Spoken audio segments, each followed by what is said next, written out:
This is the Dollemore Daily, and I'm Jesse Dollemore. This last week was a busy one for me.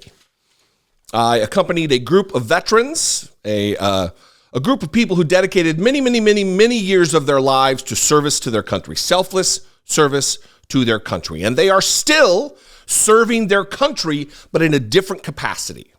VoteVets is a progressive veteran advocacy organization that doesn't just take up for causes that are near and dear to veterans' hearts here in America, but also issues that are near and dear to every person who cares about humanity and the squashing of dictatorial regimes across the globe.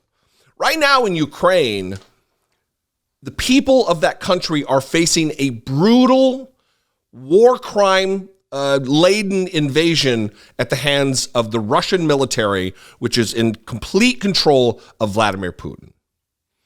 There was a press conference on Tuesday at the United States Capitol, of which I took part, and there were several speakers. There was Tammy Duckworth, there was Senator Tim Kaine from Virginia was there, Richard Blumenthal from Connecticut was there, several congressmen were there, Andy Kim, the guy who after the insurrection was cleaning up as though he was a part of the janitorial service because he cared so much about what had just taken place and wanting to put things back in order. It really does. It brings up that there are people who care about fundamental issues and about what is right and what is wrong. There was one speaker, though, I'm not going to play all the speeches. There was one speaker, Eugene Vinman. You'll recognize him because he's the identical twin brother of Alexander Vinman, who came to fame from Donald Trump abusing him and firing him from his job relative to the very first impeachment of Donald Trump. He gave a speech. He is Ukrainian born. He is an expert in this matter. He has been to Ukraine many times. And I want to share his remarks before I get to some of the other stuff, because I'm going to show you some footage of Code Pink protesters who were there that day.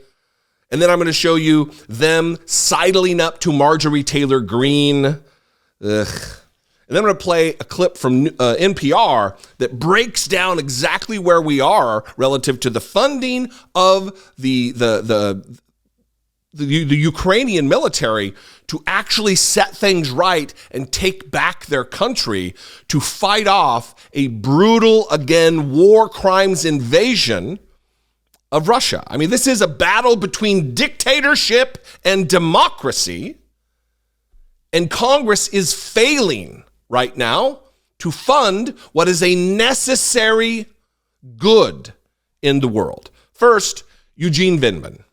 Our final speaker today is a friend of mine. He's the former legal advisor to the NSC. He is a member of a war crimes tribunal. He spent a lot of time in Ukraine. He is one half of perhaps the most famous set of Ukrainian-American twins in the world. Let's give it up for Colonel Retired Eugene Vinman. Thank you, Steve. Thank you, my fellow veterans, for being out here to support Ukraine. Nazi Germany attacked Poland to start World War II almost 80 years ago. We stayed on the sidelines of that conflict, and we watched democracies crumble and get devoured by Nazi Germany. We had our hands in our pockets, and we had suspicion in our hearts. But the war expanded, and we were dragged into it. At the end of the war, we determined to never again let the rules of the jungle dictate foreign relations. Now we find ourselves facing a similar proto-imperial evil. We have interests and we have values that we must defend in Ukraine. American values are being defended with Ukrainian blood. Ukraine just asks that we live up to our reputation as the arsenal of democracy without sacrificing our own young men and women so they themselves can defeat Putin's vision of a world where might makes right. In 18 months of war in Ukraine, Russia has committed countless atrocities, the evidence of which I've seen with my own eyes. Russia not only started this war, but it fights dirty. Ukrainian victory preserves U.S. economic and national security interests. We live in an interconnected world where a blockaded grain shipment by Russia affects food prices at our grocery stores, where disruption in oil causes the prices to spike at the pumps. We're a part of an interconnected market affected by instability. We are not an island, and we no longer live in a world where oceans are sufficient to protect us. Anyone that tells you otherwise is lying. MAGA Republicans throw a fit about freedom, but they don't get it. They don't get that you can't have freedom without responsibility, and that freedom isn't free. America has paid for freedom in blood. No matter how loud MAGA Republicans are, they are weak against Putin and would bend America's knee to authoritarians. In 2019, Trump and his MAGA sycophants in Congress turned a national security issue, backing Ukraine, into a political show, which directly led to the major war we see today. These Putin lickspittles and authoritarian appeasers now want to cut our Ukrainian partners off at the knees. I and vast majority of Americans won't stand for it. Those that fail to defend American values and American interests in Ukraine will be held accountable at the polls. Contact your congressmen, your senators, let them know that you support Ukraine, that Americans will support Ukraine to victory, and that we stand with our friends and will stand with our friends until tyranny is defeated. Thank you.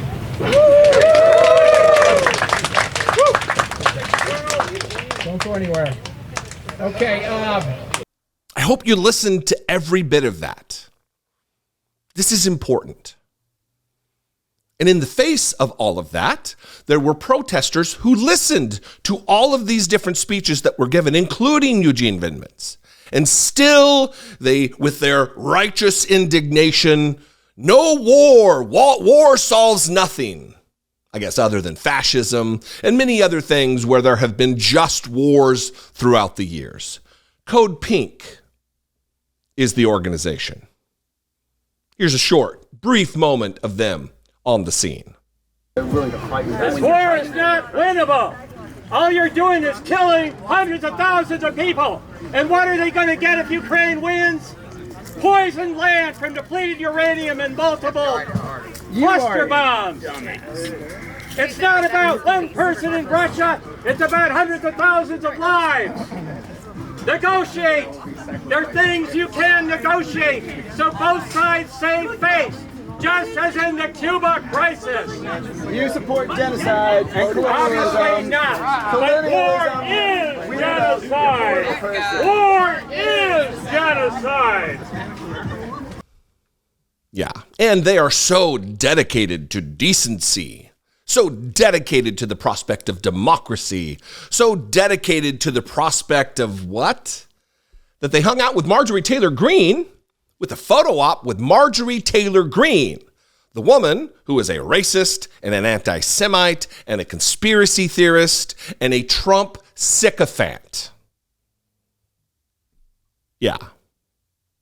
So here he is. I mean, look, if I was to sit down with those people, I didn't have a moment to go over and ask them questions. I really wish I would have.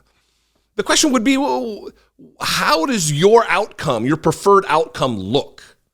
How does it come to pass?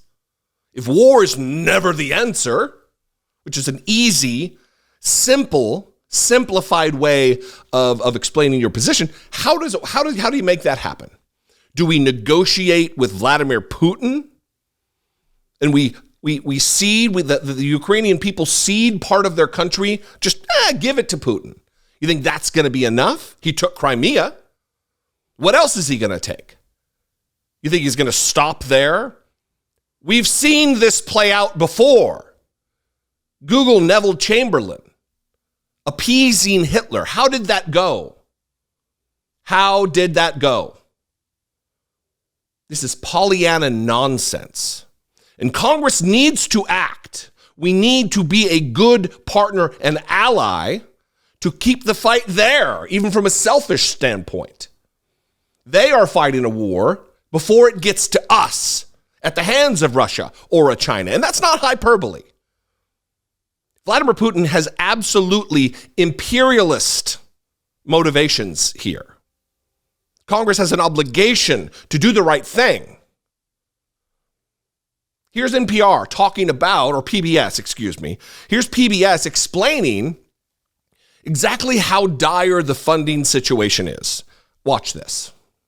What is the situation when it comes to funding in Ukraine? How long can they last without additional funding? The overall simple answer to that, Amna, is not very long. We just got back from the front in southern Ukraine, and the situation is incredibly difficult. We saw special forces units like this, and we saw ammunition shortages up and down the front, a lot of rationing by Ukrainian soldiers, and that was even before the political chaos in Washington right now prevents the next package from passing. Now, some U.S. officials believe the Ukrainians are actually firing too much, but the bottom line, long term, Ukraine cannot continue to fight the way it has been fighting unless U.S. levels of support remain at the levels they have been. Now, the immediate term, let's look at the math. Administration officials tell me they have about $5.6 billion of ammunition and weapons that they can draw down funds from existing stocks. But here's the real number, $1.6 billion. That's the number of replenishment funds that they would give to the military services for sending all those weapons to Ukraine. And here's another number, $0. That is long-term military assistance known as the Ukrainian Security Assistance Initiative. That is why you see the alarm from the administration right now. I would call on you to contact your representative, contact the White House, contact people who are in a position to appropriate money to end this war. We do need to end the war, but there needs to be a victor. It needs to be an unconditional withdrawal on the part of Russia. Without a doubt. They're bombing hospital wards. There are mass graves of women and children at the hands of these Russian monsters. And the fund is depleted. We have a moral obligation to do the right thing. What do you think? You can comment below. We can disagree agreeably, if indeed we do. You can call and leave me a brief voicemail, 714-576-4054. Of course, you can email me, as always, daily@dollemore.com. I'm sure I'm going to hear from you. If you want to help support my work, help grow this channel, click the join button below. Become a channel member for $2 a month. You can hit the super thanks button, or you can go over to patreon.com/IDoubtIt podcast. All those are great ways to help support what we do here. One of the good things about hanging out this week with this VoteVets group was meeting several people who are experts in the field, who have spent many, many, many days and hours with Ukrainian forces actually fighting in this war. Malcolm Nance was there. He was with us at the White House. He was there at the press conference.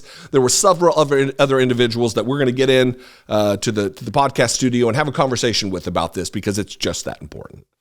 Follow me on social media. I'm at Dollemore on Twitter, Instagram, Threads, TikTok, Facebook, all of them at Dollemore. I'd love to see you there. And I will see you next time. Until I do, be genuine. Take care of one another.